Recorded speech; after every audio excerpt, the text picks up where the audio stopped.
Doctor வணக்கம் doctor, ரொம்ப வயிற்று வலிக்குது, கொஞ்சம் என்னன்னு பாருங்களேன். வயிற்று வலிக்குதாம்மா? நேற்று என்ன சாப்பிட்டீங்க? நேற்று என்ன சாப்பிட்டேன்? ரெண்டு இட்லி சாப்பிட்டேன். மத்தியானம் 2 ஸ்பூன் பிரியாணி சாப்பிட்டேன். அப்புறம் நைட்டு ஒரு தோசை தான் சாப்பிட்டேன். ஒரு 1/2 டம்ளர் பால் குடித்தேன். அவ்வளோதான் சாப்பிட்டேன். அதுக்கு எப்படி வயிறு வலிக்கும்? அவ்வளோதான் சாப்பிட்டீங்களாம்மா? இவ்வளோ சாப்பிட்டதெல்லாம் வயிற்று வலிக்காதே. உங்க கூட யாரும் வந்திருக்கா? எங்க வீட்டுக்காரர் தான் வந்திருக்காரு, அவரை வர சொல்லணுமா? ஆமாம்மா, அவரை வர சொல்லுங்கம்மா. ஏங்க உங்களை டாக்டர் கூப்பிடுறாரு. வணக்கம் டாக்டர். வணக்கம். நீங்க தான் அவங்களோட ஹஸ்பண்டா? ஆமா டாக்டர், நான் தான். நேற்று அவங்க கொஞ்சமா சாப்பிட்டேன்னு சொல்றாங்க. அவங்க என்ன சாப்பிட்டாங்க? இந்த இத்தனோண்டு இட்லி, 2 ஸ்பூன் பிரியாணி, தோசை அதெல்லாம் சாப்பிட்டா வயிற்று வலி வராது. நேற்று அவங்க என்ன சாப்பிட்டாங்க? அவ்வளோதான் சாப்பிட்டேன்னு அவள் சொன்னாளா? அவள் என்ன சாப்பிட்டான்னு நான் சொல்கிறேன். நேற்று காலையில் 2 பாக்கெட் மாவு வாங்கி கொடுத்துட்டான். தோசை ஊற்றி வச்சுடுமா, நான் அதை வந்துடுறேன்னு சொல்லிட்டு வெளியில் போனேன். வந்து பார்த்தா தோசையும் வரல, இட்லியும் வரலன்னு சொன்னான். ஆனால் 2 பாக்கெட் மாவும் காலி. அப்போ எல்லாமே ஊற்றி இவ தான் சாப்பிட்ருக்கா. ஐயோ, அப்புறம் அதோட விட்டாளா? மத்தியானம் வரும்போது பிரியாணி வாங்கிட்டு வாங்கன்னு சொன்னான். 2 பிளேட் பிரியாணி வாங்கிட்டு வந்துட்டு கொடுத்துட்டு கை கழுவுறதுக்கு தான் போனேன். வந்து பார்த்தா பிரியாணியை காணும். அவள் 2 பிளேட்டையும் சாப்பிட்டுட்டு காக்கா கொஞ்சம் வைக்கிறேன்னு சொல்லிட்டு வச்சுட்டு எனக்கு 1 வாரம் உள்ள பழைய எனக்கு ஊற்றினான். ஐயோ, அது வயிறு வேற ஏதாவதா? அது மட்டுமா, சாயங்காலம் கெஸ்ட் வருவாங்கன்னு சொல்லிட்டு 1 கிலோ மிச்சர் வாங்கிட்டு வந்து கொடுத்தேன். சரி, எங்கம்மா கெஸ்ட்டுன்னு கேட்டா, வருவாங்க உங்க வேலையை பாருன்னு சொல்லிட்டா. சரி, போயிட்டு வந்து என்னன்னு கேட்டா, கெஸ்ட் வருவாங்க உங்க வேலையை பாருன்னு மறுபடியும் சொல்றா.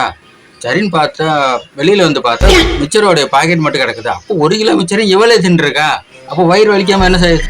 அதோட விட்டாளா, நைட்டுக்கு பரோட்டா கேட்பேன். சரி, நம்மளும் பழைய சோறு தானே சாப்பிட்டோம் அப்படின்னு சொல்லிட்டு அவளுக்கு 2 நமக்கு 4ன்னு சொல்லிட்டு ஒரு 6 பரோட்டா வாங்கிட்டு வந்து வீட்டில் வச்சா. வெளியில் போயிட்டு வர்றதுக்குள்ளேயே அந்த பரோட்டாவையும் காணும். சரி, காப்பியாவது போட்டு குடிக்கலான்னு பார்த்தா 1 லிட்டர் பாலே இல்லை. அப்புறம் அதில் இருக்கிற கொஞ்சோண்டு பாலில் தண்ணி ஊற்றி நான் குடிச்சிட்டு இது வரைக்கும் உக்காந்துருக்கேன். எங்கள் நிலைமையை பார்த்தீங்களா டாக்டர்? சரி, வயிறு வலிக்குதுன்னு சொல்லிட்டு டாக்டர்கிட்ட பார்த்தா வரும்போதே 2 பானிபூரி வாங்கி முழுக்கிட்டு தான் வரான். வயிறு வலிக்குதுன்னு எல்லாம் உள்ள போட்டுக்கிட்டே தான் இருக்கான். அப்புறம் எப்படி சரியாகும்? ஐயோ, இவ்வளவு சாப்பிட்டா அந்த வயிறு எப்படிங்க தாங்கும்? இதான் டாக்டர் என்னோட நிலைமை. வெளியில சாப்பிட்டா தான் நம்ம வயிறு பிரச்சனையா இருக்குன்னு சொல்லிட்டு வீட்டில் வச்சுட்டு சாப்பிட்டான்னு பார்த்தா வடிச்சு அவளே தான் சாப்பிட்டுட்டு இருக்கு. நமக்கு இன்னும் 1 ஸ்பூன் 2 ஸ்பூன் வச்சுட்டு மற்றதெல்லாம் தீர்ந்து போச்சு, கெட்டு போயிடுச்சுன்னு சொல்லிடுறான். இது என்ன செய்யறது? நான் சம்பாதிக்கிறதுல தின்னே தீர்த்துடுறான். கல்யாணம் ஆகி வரும்போது 25 கிலோ இருந்தான், இப்போ 75 கிலோ இருக்கான். நான் 75 கிலோ இருந்தேன், இப்போ 35 கிலோ தான் இருக்கிறேன். பார்த்துக்கங்க, என்ன பண்ணுறதுனே தெரியலடா. ஏதாவது மருந்து இருந்தால் கொடுங்க. நான் வெளியில் போயிட்டு நமக்கு சாப்பாடே கிடைக்க மாட்டேங்குது. ஏதாவது பார்த்து செய்யுங்க.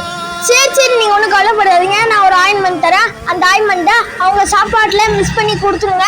அப்படி கொடுத்தா அவங்க வாய் 3 நாளைக்கு ஒட்டிக்கும். அதுக்கப்புறம் எதுவுமே சாப்பிட மாட்டாங்க. இந்தாங்க அந்த ஆயின்மெண்ட். சரி டாக்டர், இதுதானா? இது 3 நாளைக்கு தான் ஒட்டுங்களா? ஏதாவது 1 வாரத்துக்கு 10 நாளைக்கு ஒட்டுற மாதிரி ஏதாவது இன்னும் 2-3 ஆயின்மெண்ட் இருந்தால் கொடுங்க. நோ, அப்படிலாம் கொடுக்கக்கூடாது. 1 வாரத்துலாம் கொடுக்கக்கூடாது. இந்த ஆயின்மெண்ட்டே 1 வாரத்துக்கு வரும். அது தீர்ந்ததுக்கு அப்புறம் நீங்கள் வாங்கிக்கோங்க. அப்படி மொத்தமாலாம் கொடுக்கக்கூடாது. சரி டாக்டர், நான் போயிட்டு வரேன்.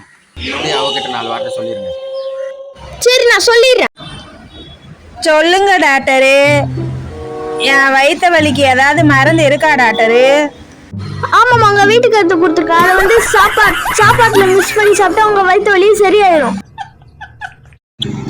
ரொம்ப நன்றி டாக்டரு, நான் போயிட்டு வரேன். சரிம்மா, போயிட்டு வாங்கம்மா. ஆயின்மெண்ட் தீர்ந்துச்சுன்னா வாங்கிக்கோங்க. சரி, இப்படி ஒரு தீனி பண்டார பொம்பளை நம்ம பார்த்ததே இல்லை. சரி.